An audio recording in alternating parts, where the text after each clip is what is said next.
I mean, there's hardly a topic that has any interest for the public where the Harper government aren't running roughshod over everything which people have struggled to build over the last 150 years. But the one point that I want to talk about that I think is of preeminent importance is the question of war and peace. We know that they are preparing to attack Iran.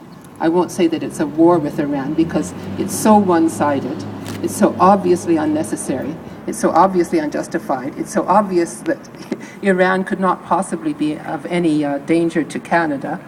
Every war these days makes it more and more obvious that there is absolutely no moral justification for war.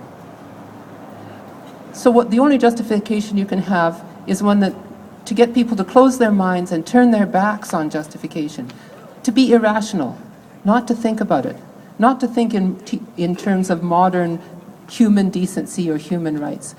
So I think no matter what issue it is that's near and dear to your heart, the question of fighting back against the Harper drive to war, to militarism, is really central to all those fights. It has an impact on every other aspect of struggle. I mean, if you're concerned about social services, the money is being drained away for warfare. So it's of primary importance. Whether there's war or peace makes a really big practical impact on whether there's going to be money for daycare or health care or education. If you're concerned about the rights of women or gay rights, human rights, militarism is really closely tied with a whole ideology of rigidity, patriarchy, authoritarianism, all values that really work against any modern notion about human rights. I mean, there have been a few occasions when there have been wars of national liberation, where women participating in those struggles actually raised the status of women. But this is not the kind of war that Harper wants to get us into, right? The kinds of war of depredation and destruction and conquest. Those are the kinds of wars that are based on a really backward, primitive, patriarchal kind of ideas about, how international relations should go.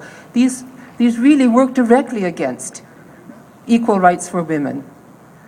These works directly against tolerance of dissent, of diversity, multiculturalism.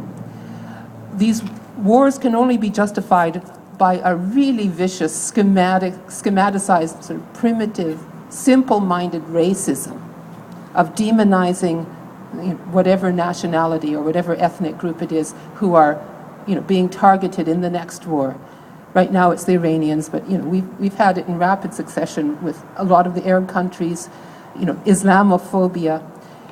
If you have any concern for human rights, the question of war and peace is really central, because going to war is a direct attack on the concept of people's right to have different opinions, people's rights to have cultural differences, people's rights to have religious differences.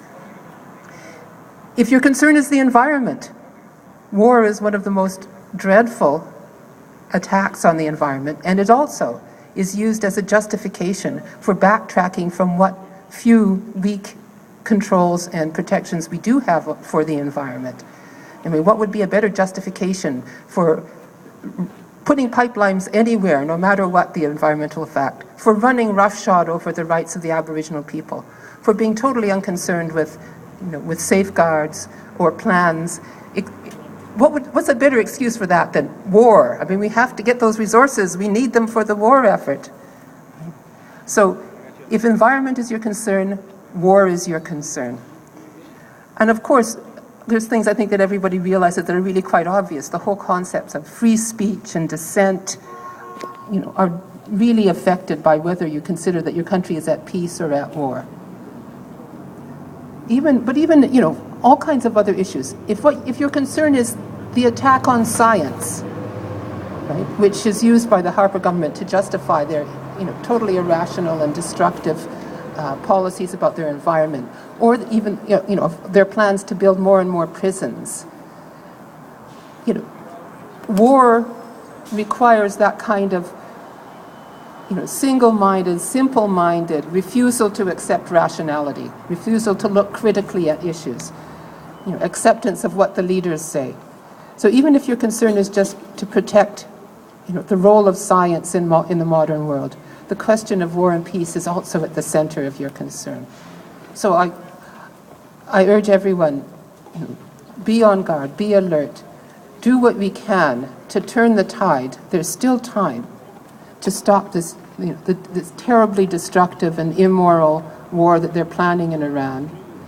And if we can do that, this will turn the tide on a lot of these ideological attacks on all the different progressive and democratic and positive movements. We can turn back. We can become a modern society again. Thank you.